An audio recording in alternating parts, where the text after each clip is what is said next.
Welcome students. पिछले class में हम लोगों ने मापन पढ़ा था, मेजरमेंट पढ़ा था। अब जब आप किसी भौतिक राशि का मापन करते हो तो उस मापन में सदैव कुछ एरर होते हैं। आपको पता हो चाहे ना हो, हमें पता चले चाहे ना चले, किसी भी भौतिक राशि, किसी भी फिजिकल क्वांटिटी का हम मेजरमेंट करते हैं तो उस मेजरमेंट में कुछ एरर भी होते हैं। वो किन कारणों से होते हैं पूरा डिटेल जानेंगे। तो एक चीज़ थोड़ा ध्यान दीजिएगा, ये जो चैप्टर पढ़ाने जा रहे हैं मापन में त्रुटियाँ, एरर्स जो हम लोग पढ़ेंगे, ये फिजिक्स, केमिस्ट्री, मैथमेटिक्स, पूरे साइंस के लिए हर जगह होती हैं। ये एक बेसिक चैप्टर है, ये नहीं कि एक सिलेबस का भाग है, नहीं। फिजिक्स के सही सिलेबस शुरू करने से पहले अभी हम लोग बेसिक चीज़ें पढ़ रहे हैं। जब सिलेबस शुरू होगा तो उस समय ये सब मापन करेंगे, मेजरमेंट करेंगे। गुणा भाग हम लोग करते हैं, आप नहीं जानते हैं तो जानिए, आप लोग जितना गुणा भाग करते हो, स्पेशली दशमलव वाले, वो आपके 75% गुणा भाग गलत होते हैं, आपको नहीं मालूम है। लेकिन जब हम बता देंगे तब आप अपने से कहेगा बिल्कुल हम लोग के गुणा भाग में कहीं ना कहीं कोई सिस्टमेटिक एरर रहता है। तो उन्हीं बातों को हमें समझना है, क्यों, किन कारणों से, कैसे। अभी कहने पर आप कहोगे नहीं हम तो गुणा भाग बिल्कुल सही, आप दशमलव के जोड़ घटाव भी गलत करते हो, नहीं मालूम है आपको। तो जानेंगे हम लोग ये चैप्टर और अगले चैप्टर में कि इनका गुणा भाग जोड़ घटाव सही कैसे करें, 100% सिक्योर कब हो।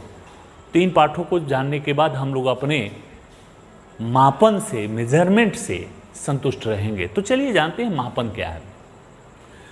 बाबू एक चीज़ समझिएगा, किसी भी भौतिक राशि को आप मान लो इसकी लंबाई ही मापने जा रहे हैं, तो इसकी लंबाई को हम 10 बच्चों से माप करवाएंगे तो बिल्कुल 10, हाँ, माप एकदम परफेक्ट होना चाहिए। 0.1 मेजरमेंट भी आगे पीछे नहीं होनी चाहिए। तो 10 अलग अलग पैमानों द्वारा इसको मापवाएंगे, सबसे अलग अलग मेजरमेंट करवाएं इससे। तो बच्चा लोग 10 लोग इसको मापे तो 10 मेजरमेंट हमें मिलेगा। मतलब किसी भौतिक राशि के मापन में सदैव कुछ अनिश्चितता होती है, इनसर्टेनिटी होती है। इस अनिश्चितता को ही त्रुटि कहते हैं। किसी भौतिक राशि के मापन में जो अनिश्चितता होती है, परफेक्ट उसका मेजरमेंट नहीं मिलता है, जिन कारणों से भी हो, जानेंगे कारण कौन कौन सा होगा। इस इनसर्टेनिटी को हम लोग क्या कहते हैं, इस अनिश्चितता को हम लोग क्या कहते हैं, त्रुटि। तो त्रुटियां क्या है, किसी भौतिक राशि के मापन में कुछ अनिश्चितता होती है जिसे उस राशि का मापन में त्रुटि कहते हैं, एरर्स इन मेजरमेंट कहते हैं। तो ये त्रुटि निकाली कैसे जाती है, त्रुटियों का समायोजन कैसे करते हैं, त्रुटियों का मेजरमेंट कैसे करते हैं, मापन कैसे करते हैं। तो बच्चा लोग देखो, बिल्कुल आसान इसका आंसर है। जब यह चौक कंपनी से बनकर आया तो कंपनी ने बोला कि इसका द्रव्यमान 10 ग्राम है। इसका द्रव्यमान कितना है, 10 ग्राम, पहले से फिक्स मान है। जैसे आप नमकीन का एक पैकेट लाते हो, उस पर लिखा होता है 50 ग्राम का पैकेट है, लेकिन हम लोग मेजरमेंट करें तो परफेक्ट 50 ग्राम कभी नहीं आएगा। मान लो पहला बच्चा मेजरमेंट किया, इसका मापन तो आया 9.95 ग्राम। एक दूसरा बच्चा मापन किया, उसका आया 10.05 ग्राम। ध्यान देना, इसका वास्तविक माप क्या था, वास्तविक माप, रियल वैल्यू 10 ग्राम। और जो हम लोगों ने मापा, पहले बच्चे ने जो मापा वो 9.95 ग्राम, दूसरे बच्चे ने जो मापा 10.05 ग्राम। तो बचाओ मापन में त्रुटि हुआ कि नहीं हुआ, बिल्कुल हुआ। तो त्रुटियां कितनी हुई, एरर कितने हुए। तो वास्तविक माप ये है ना, रियल वैल्यू, रियल वैल्यू जिसको कहोगे वास्तविक माप। पहले बच्चे का त्रुटि हम निकाल रहे हैं, इस बच्चे का एरर निकाल रहे हैं। अब माइनस प्रेक्षित माप, ये रियल मेजरमेंट हुआ, और ये अप्रेक्षित मतलब ऑब्जर्व्ड, जो हमने ऑब्जर्वेशन किया।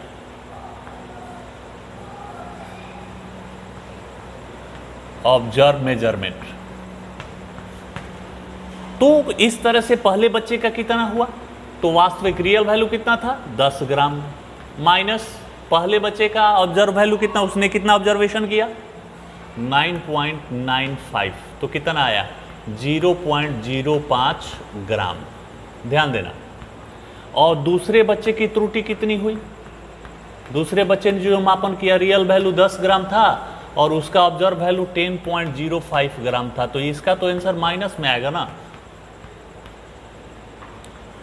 तो एक चीज तो आपको इस एग्जाम्पल से एक महत्वपूर्ण बात पता चला, क्या कि जो हमारे एरर्स होते हैं, जो त्रुटियां होती हैं, यह त्रुटियां धनात्मक भी हो सकती हैं और यह त्रुटियां ऋणात्मक भी। जो किसी भी फिजिकल क्वांटिटी का हम मेजरमेंट करेंगे तो उस मेजरमेंट में जो प्राप्त मान होगा, जो त्रुटियां होंगी, वो धनात्मक भी हो सकती हैं, ऋणात्मक भी हो सकती हैं। लेकिन अगर केवल त्रुटि की बात की जाए, धनात्मक ऋणात्मक को छोड़कर, तो दोनों बच्चों ने 0.05 इसके वैल्यू, इसके मैग्नीट्यूड तो एक ही है। ये तो बता दिया प्लस, ये बताया माइनस, तो त्रुटियां धनात्मक, पॉजिटिव और निगेटिव दोनों हो सकती हैं। ये आपके मेजरमेंट पर निर्भर करता है आपने कैसा मापन किया। और प्लस आए तो प्लस का क्या इंडिकेशन होता है, प्लस यह इंडिकेट करता है कि हमने, ध्यान देना, प्लस क्या इंडिकेट करता है, कहीं एरर प्लस में आता है तो वह इंडिकेट करता है कि हमने जो मापा है वह रियल वैल्यू वास्तविक माप से कम है। और माइनस आने का कहीं मतलब होता है कि जो हमने मेजरमेंट किया वह रियल वास्तविक माप से अधिक आया है, जिन कारणों से आया हो, कारण बाद में जानेंगे। त्रुटियां हुई, पहले ये जानना है किन कारणों से हुई, बाद में समझेंगे इनको क्या कारण हो सकते हैं। तो इन दोनों बच्चों ने त्रुटियां की। पहले बच्चे ने कितनी त्रुटि की 0.05 ग्राम प्लस में, और दूसरे बच्चे ने कितनी त्रुटि की 0.05 ग्राम माइनस में। मतलब त्रुटियां फिर से यहां नोट करना है, त्रुटि की परिभाषा, त्रुटि का सूत्र, त्रुटि कैसे निकालेंगे, ये एरर निकालने का फॉर्मूला हो गया कि real value minus observe value, वास्तविक माप माइनस प्रेक्षित माप। तो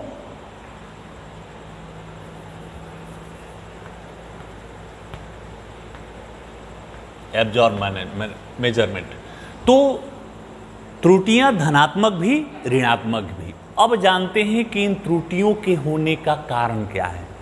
हमने अभी तक क्या समझा कि किसी भौतिक राशि के मेजरमेंट में त्रुटियां कौन कौन सी हो सकती हैं, त्रुटियां कैसे निकाली जाती हैं, और त्रुटियों के होने का कारण क्या है, अब ये समझते हैं।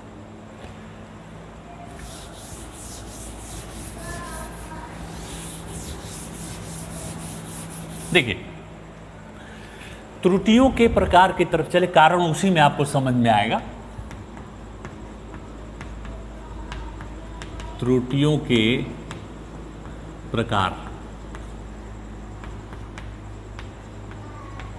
टाइप ऑफ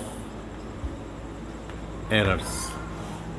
त्रुटियां मुख्यतः दो प्रकार की होती हैं, मुख्यतः ध्यान देना। एक होता है क्रमबद्ध त्रुटि,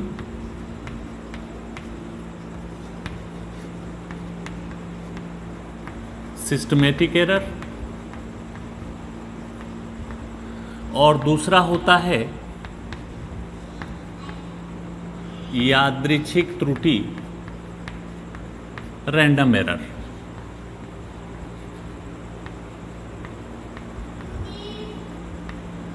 और एक और होता है, कहीं कहीं लिखा जाता है शकल त्रुटि,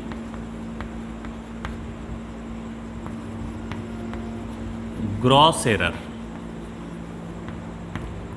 तो त्रुटियां मुख्यतः ये दो ही, ये तो इसी में आ जाता है, लेकिन कहीं कहीं इसको अलग करके भी लिखा जाता है।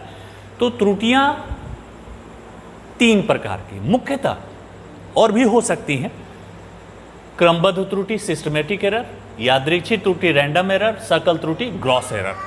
अब पहला पर जानते हैं क्रमबद्ध त्रुटि। क्रमबद्ध त्रुटि, सिस्टमेटिक एरर। क्रमबद्ध त्रुटियां क्या है? जब किसी भौतिक राशि का आप मापन करते हो, उसका मेजरमेंट करते हैं, तो कुछ ऐसे एरर होते हैं जो एक सिस्टमेटिक इंटरवल पर होते हैं।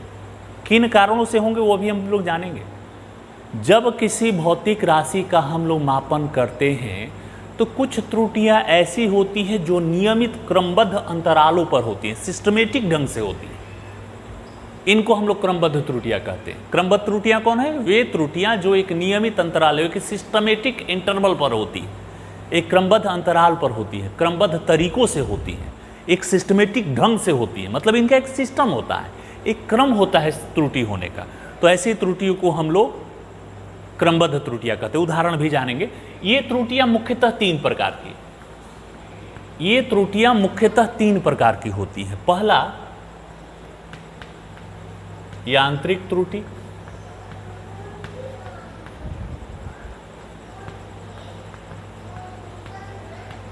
Instrumental error. दूसरा, मानवीय या व्यक्तिगत कह सकते हो।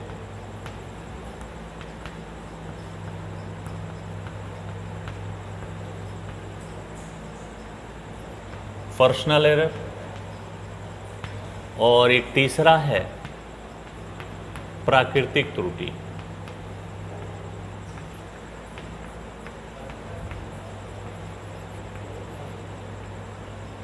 Natural error.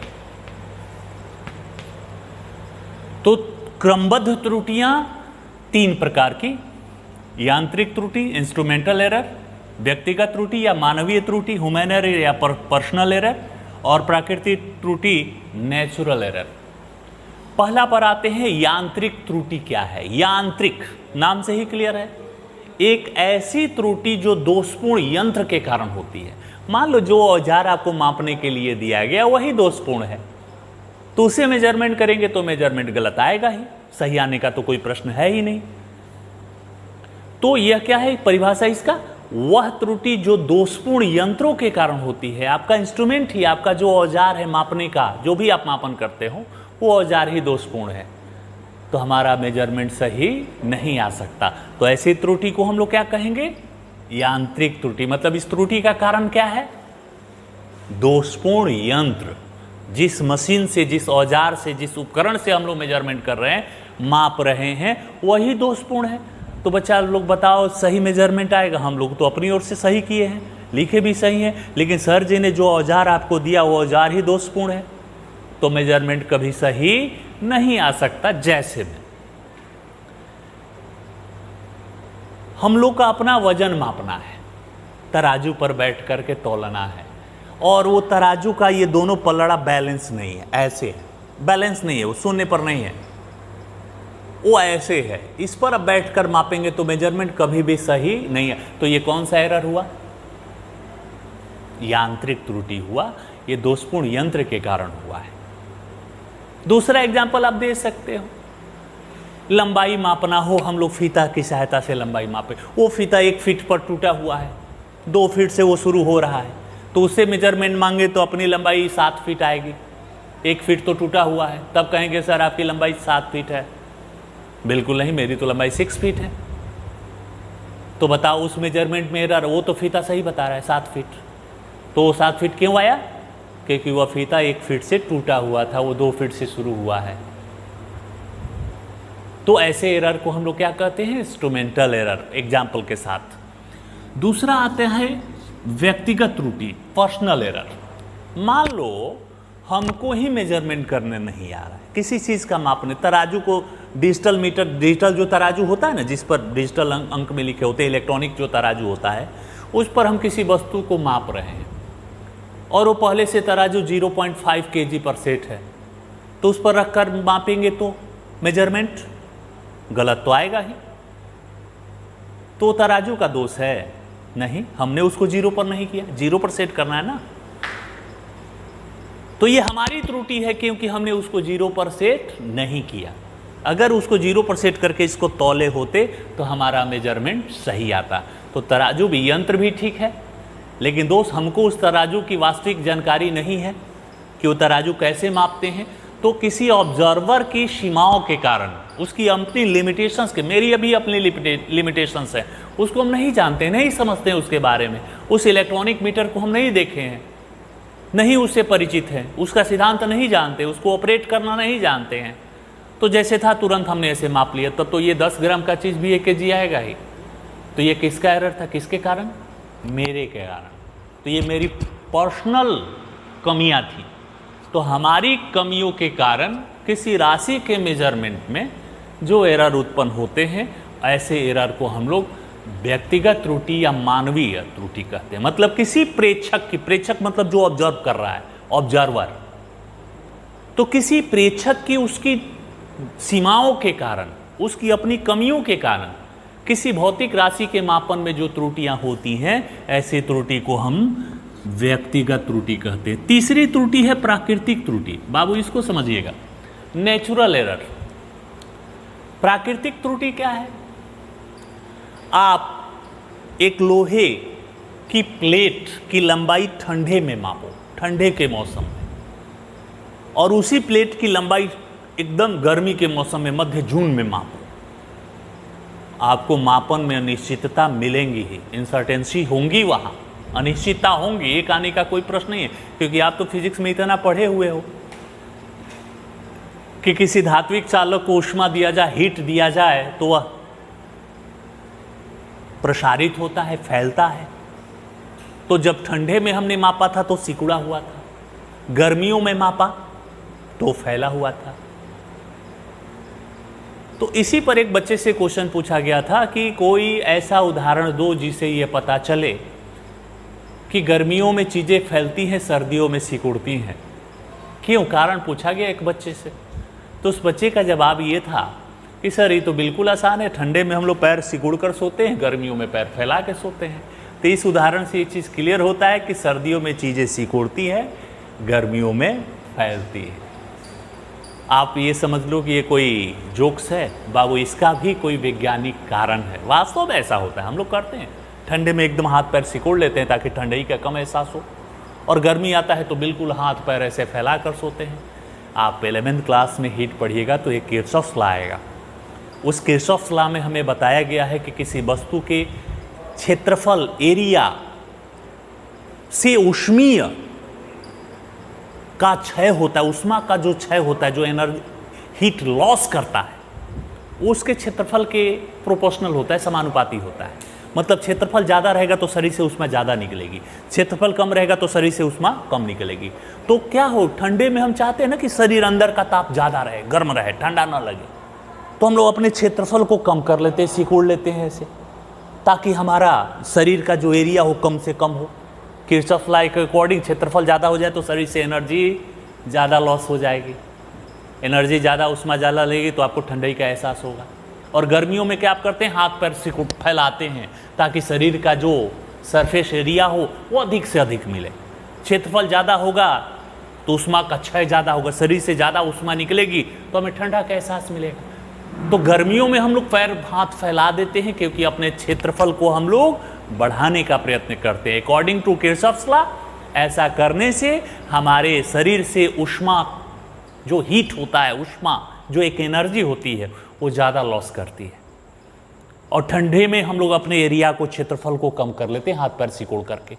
According to Kirchhoff's law, ऐसा करने से हमारे शरीर से होने वाला उष्मीय क्षय घट जाता है क्योंकि वह क्षेत्रफल के समानुपाती होता है। तो हम क्षेत्रफल को कम कर लेते हैं, बंद करो, क्षेत्रफल को कम कर लेते हैं। ऐसा होता है, ये कोई जोक्स नहीं है। तो इस उदाहरण से ये चीज़ प्रमाणित होता है कि सर्दियों में धात्विक चीज़ें सिकुड़ती हैं और गर्मियों में फैलती हैं। तो एक ही फीता से हम मेजरमेंट करेंगे, एक लोहे के प्लेट का ही मेजरमेंट करें तो दोनों मौसमों में अलग अलग मेजरमेंट आएगा कि नहीं आएगा?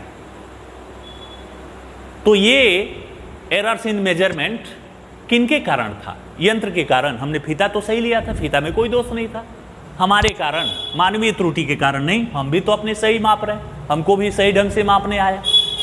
तो कह सकते हो सर ये नेचुरल प्रॉब्लम ही था। ऐसी त्रुटि को हम लोग प्राकृतिक त्रुटि कहते हैं, नेचुरल एरर कहते हैं, जो प्रकृति के कारण होता है। तो ये कुछ सिस्टमेटिक एरर है जो एक नियमित अंतराल पर होते हैं। ये ये पहला 3 भाग हो गया। दूसरा आते हैं रैंडम एरर। रैंडम का मतलब क्या होता है? बिना किसी कंडीशन के, शर्त के, स्वतंत्र तरीकों से। मतलब जब किसी भी राशि का, क्वांटिटीज का आप मेजरमेंट करते हैं, मापन करते हैं, तो उस मापन में कुछ अज्ञात कारणों से, इन सब में ज्ञात कारण था। इसका कारण ज्ञात क्या था? कि ये यंत्र ही दोषपूर्ण है। इसका कारण क्या था? हमको ही नहीं करने आया, व्यक्तिगत त्रुटि, हमको नहीं करने आता, हमको उसकी जानकारी नहीं है, और ये प्रकृति का दोष था। तो इसमें क्रमबद्ध त्रुटि, जो सिस्टमेटिक एरर है, उसमें जो मेजरमेंट में एरर आता है, मापन में जो त्रुटियां आती हैं, उसका कारण ज्ञात होता है। लेकिन इसमें कारण कभी नहीं पता चलेगा, ये ज्ञात कारणों से होती है। समझेंगे एग्जाम्पल से।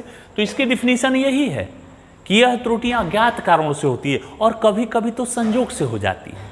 तो इसीलिए इसको संयोगिक त्रुटि भी कहते हैं। यादृच्छिक त्रुटि या संयोगिक त्रुटि, ऐसी त्रुटियां जो संयोगवश हो जाती हैं, अज्ञात कारणों से होती हैं। 10 बार करें, 10 बार अलग अलग 10 कारणों से मेजरमेंट आ सकता है अलग अलग। जैसे अब डेस्क पर हम किसी चीज की स्केल की सहायता से मापन करें। ध्यान देना मेरी बात को। अज्ञात कारण कैसे? आपको मालूम है कि वो क्यों मेजरमेंट में एरर आएगा? बता सकते हैं? नहीं भाई, आप कैसे जान सकते हो? मान लो बेंच हिल गया, बेंच हिल गया तो यहां रखे थे, यहां आ गया, मेजरमेंट में एरर तो आ गया क्योंकि बेंच हिल गया। पंखे टूटकर गिर गया, भूकंप आ गया।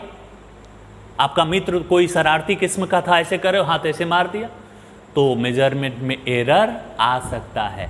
और उस एरर का आप सही कारण नहीं बता सकते क्योंकि वो तो संयोग से हुआ है। संयोग से पंखा टूटकर गिर गया आपके टेबल पर, मेजरमेंट इतना लिए थे, इतना हो गया।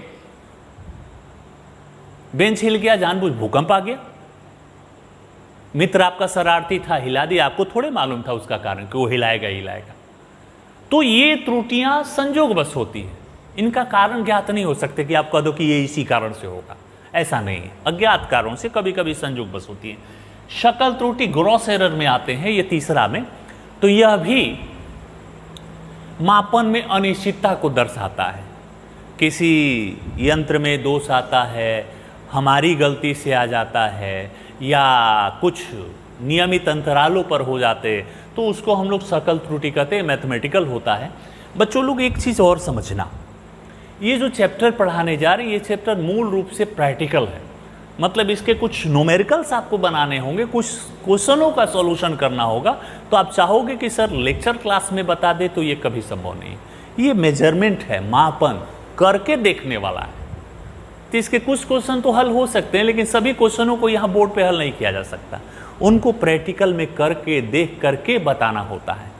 ये मेजरमेंट है, मापन है। जब तक आप मापन नहीं करेंगे, सही मेजरमेंट नहीं मिलेगा। भले हम लोग बोर्ड पर बना लेते हैं, गणितीय दृष्टि से, मैथमेटिकल टाइप से उसको हल करते हैं, लेकिन वो सही सिस्टमेटिक सॉल्यूशन नहीं हुआ। तो ये जब भी ये चैप्टर पढ़ना हो, तो इस चैप्टर का उपयोग आप लेबोरेटरी में जब जाएंगे, प्रयोगशाला में जब जाएंगे, जब फिजिक्स केमिस्ट्री का प्रयोगशाला लैब में आपको पहुंचाया जाएगा, उस समय इस चैप्टर का आपको अहमियत पता चलेगा। इस चैप्टर का उपयोग वही करना है। पूरा फिजिक्स पढ़ लीजिएगा, इस चैप्टर का कहीं कोई यूज नहीं आएगा। इस चैप्टर का यूज लैब में ही मिलेगा आपको, और वहीं पर आपको इनके क्वेश्चनों को भी हल करना है। आप चाहो कि इसके सभी क्वेश्चन हल कर लें, नहीं हो सकते बाबू। इसके कुछ अपनी लिमिटेशंस हैं।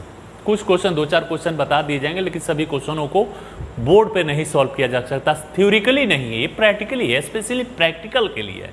जब आप प्रैक्टिकल में जाएंगे तो ये सब पहले आपको पढ़ाए जाएंगे, इनिशियल स्टेज में ही बताए जाएंगे।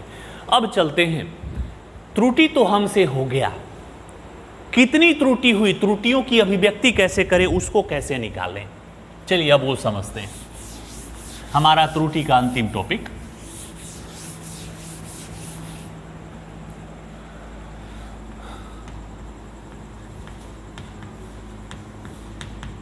त्रुटियों की अभिव्यक्ति।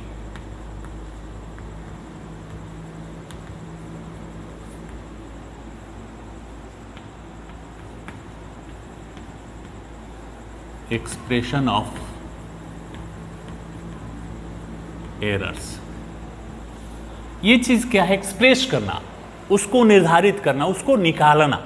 जो हमने त्रुटियां की, इतने प्रकार की त्रुटियां की, उन त्रुटियों को रिप्रेजेंट कैसे करें, उन त्रुटियों को निकाले कैसे, उनका गणितीय रूप। अब ये मत समझिएगा कि ये त्रुटि का प्रकार बताने जा रहा है, नहीं, गणित में निकालने के तरीके बताने जा रहे हैं कि मैथमेटिक्स में इन त्रुटियों को कैसे कितने प्रकार से निकाला जा सकता है। तो ध्यान देना, त्रुटियों की अभिव्यक्ति निम्नलिखित प्रकार से होती है। पहला होता है निरपेक्ष त्रुटि।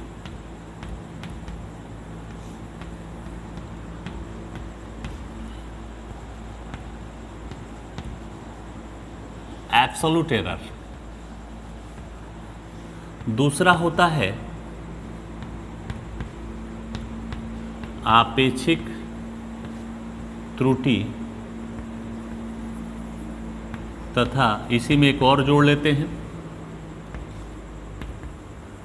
प्रतिशत त्रुटि, रिलेटिव एरर।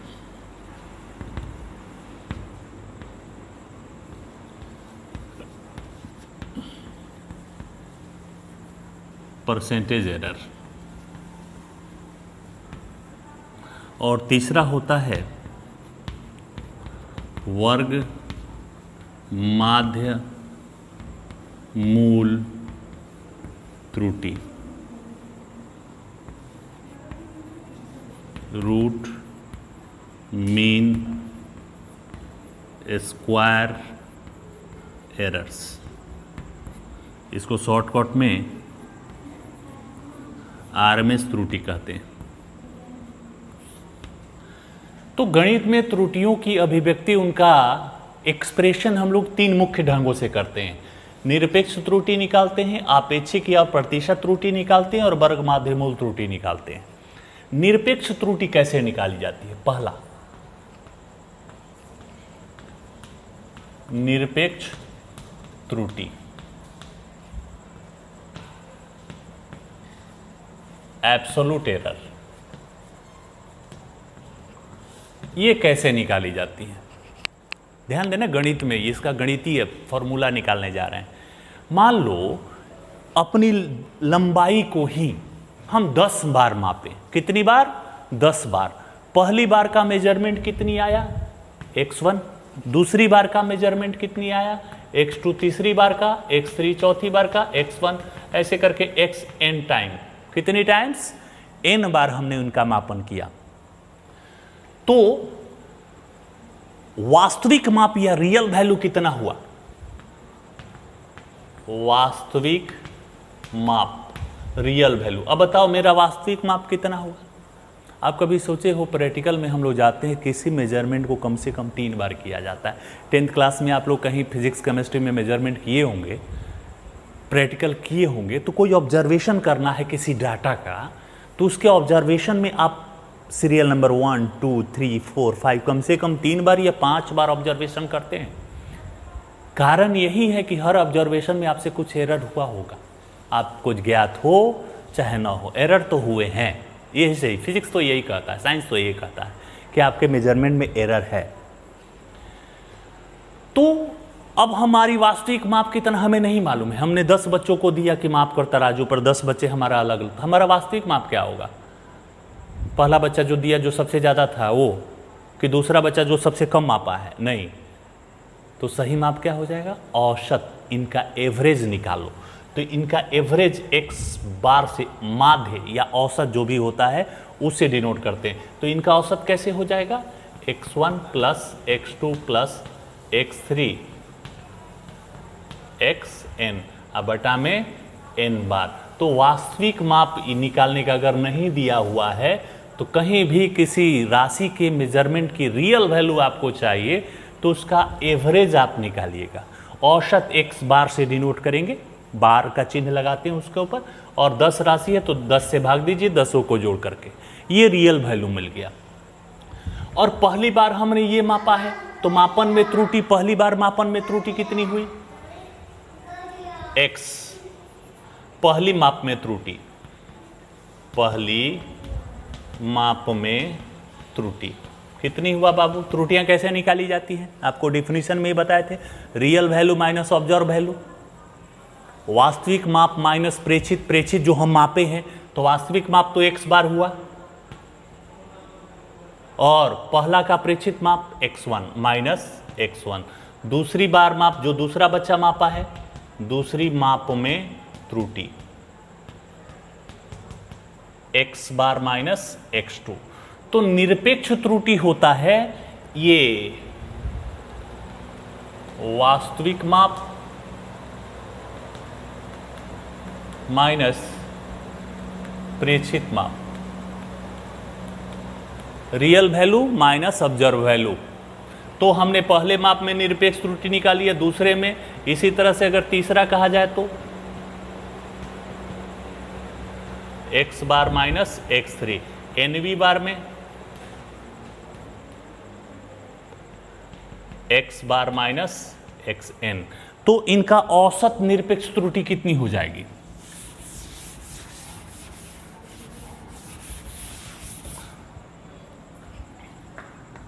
औसत निरपेक्ष त्रुटि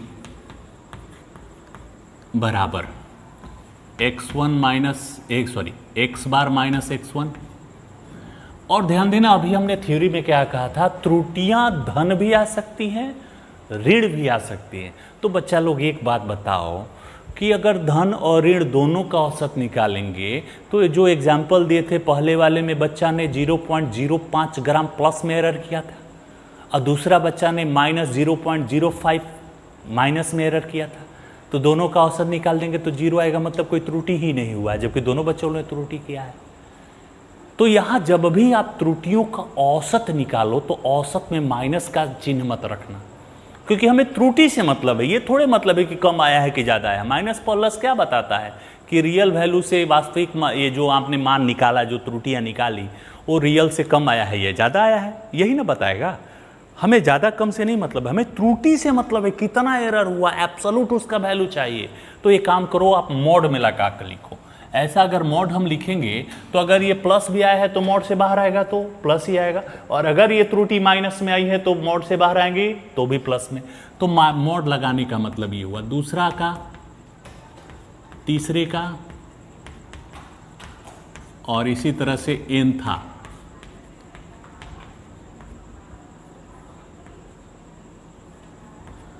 और औसत निकालें तो n से भाग देंगे ना। तो इस तरह से आप एवरेज एब्सोल्यूट वैल्यू निकालेंगे। एब्सोल्यूट वैल्यू निकालने का तो ये सूत्र हो गया। अब नंबर 2 पर आते हैं। दूसरा, ये तो पहला था, दूसरा था आपेक्षिक त्रुटि। आपेक्षिक त्रुटि, रिलेटिव एरर, मतलब किसी के रिलेट करते हुए में निकालना है, किसी के सापेक्ष में, इनके सापेक्ष में उनका, इसके सापेक्ष में इसका, इसका द्रव्यमान के सापेक्ष इसका द्रव्यमान। तो जब भी आपेक्षिक की बात आती है, रिलेटिव की बात की जाती है, तो किसी दूसरे से रिलेट किया जाता है। तो यहां इनका रिलेशन, तो आपेक्षिक त्रुटि किसको कहते हैं? तो निरपेक्ष त्रुटि और वास्तविक माप। वास्तविक माप x बार हुआ ना, ये जो एब्सोल्यूट एरर आया है, और ये रियल वैल्यू। तो ये इस तरह से आपेक्षिक त्रुटियां निकाली जाती है। इसमें 2 भाग था, एक प्रतिशत भी त्रुटि था।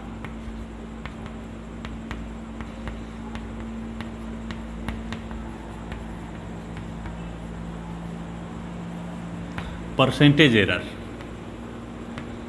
ये कैसे निकाला जाता है? तो कुछ नहीं करना है, आपेक्षिक त्रुटि का प्रतिशत, ये भी जो रिलेटिव एरर है इसका परसेंटेज निकाल दो। गणित में परसेंटेज निकलने आता है ना, यह गुणा 100 कर दो। तो ये निरपेक्ष त्रुटि बटा में वास्तविक माप अगुणे 100। ऐसा करने से आपको प्रतिशत त्रुटि मिल जाएगी। तो प्रतिशत त्रुटि कैसे निकलेगी? जो अभी आपने आपेक्षिक त्रुटि निकाला, आपने जो रिलेटिव एरर निकाला, उस रिलेटिव एरर को परसेंटेज में व्यक्त कर दीजिए।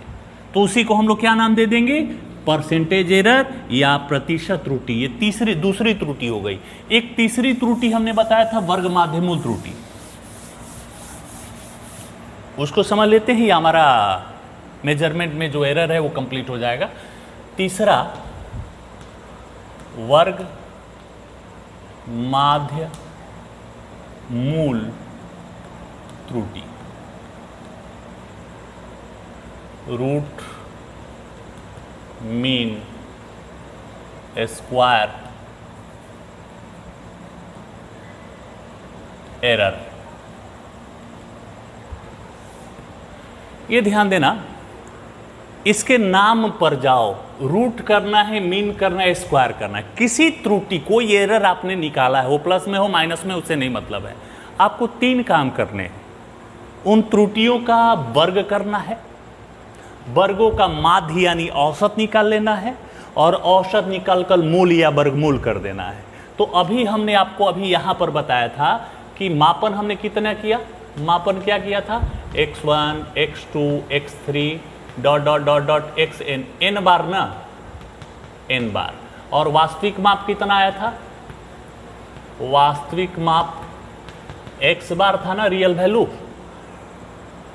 और त्रुटियां कौन आई थी, मापन में त्रुटियां कौन हुई थी, मापन में त्रुटियां आप निकालो, कौन कौन मेजरमेंट में एरर हुआ। तो पहला एरर x बार माइनस x1, दूसरा एरर x बार माइनस x2, तीसरा एरर x बार माइनस x3, कॉमा दे करके लिखते जाओ, डॉट डॉट डॉट डॉट, अंत में x बार माइनस xn। ये सब त्रुटियां, ये पहली त्रुटि, ये दूसरी, ये तीसरी, ये अंतिम में भी।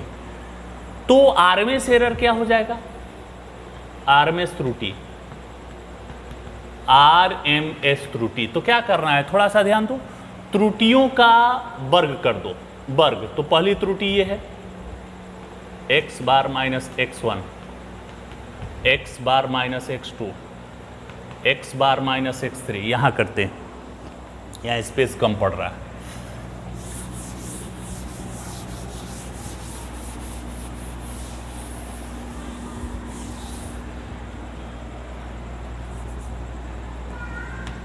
वर्ग माध्य मूल त्रुटि बराबर, पहला आया है x बार माइनस x1,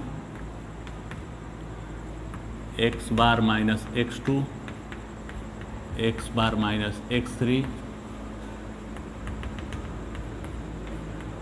x बार माइनस xn, बटा में सबको वर्ग करना है ना, और n से भाग दे दिए तो औसत। तो 2 काम हो गया, हमने सभी त्रुटियों को वर्ग कर दी, एवरेज निकालिए, उनका औसत निकालिए। अब तीसरा काम क्या करना है, मूल यानी वर्गमूल कर देना है। ये ऐसे रूट लगा देना है। तो किसी भौतिक राशि, किसी फिजिकल क्वांटिटी का आप मेजरमेंट करते हैं, उनका मापन करते हैं, तो मापन में जो त्रुटियां होती हैं, तो उन त्रुटियों को आप 3 भागों में बांटो। 3 काम करो उन त्रुटियों के संदर्भ में। त्रुटियों को वर्ग कर दो सभी का, दूसरा काम करो उन वर्गों का औसत निकाल दो, सबको जोड़कर n से भाग दे दो, और तीसरा इन प्राप्त मानों का वर्गमूल कर दो। तो त्रुटियों का वर्ग, वर्गों का औसत और औसत का वर्गमूल, इन 3 बातों को करने से जो हमें त्रुटि मिलेगी, ऐसी त्रुटि को हम लोग वर्ग माध्य मूल त्रुटि कहते हैं, आरएमएस एरर कहते हैं। और आरएमएस एरर निकालने का ये फॉर्मूला आपका हो जाएगा। इस फॉर्मूले द्वारा आप किसी भी फिजिकल क्वांटिटी में जो मेजरमेंट में एरर आते हैं, उस एरर का वर्ग माध्य मूल त्रुटि निकाल सकते हो। तो ये त्रुटियों की अभिव्यक्ति हुई, त्रुटियों को इतने ढंगों से निकाल सकते हैं। और इस चैप्टर को हम लोग प्रैक्टिकल में यूज करेंगे, लैब में यूज करेंगे। थ्योरिकली ये क्वेश्चन बहुत कम आते हैं, चैप्टर में कहीं इनसे आपको भेंट मुलाकात नहीं होगा। तो ये हमारे बेसिक जानकारी के लिए है।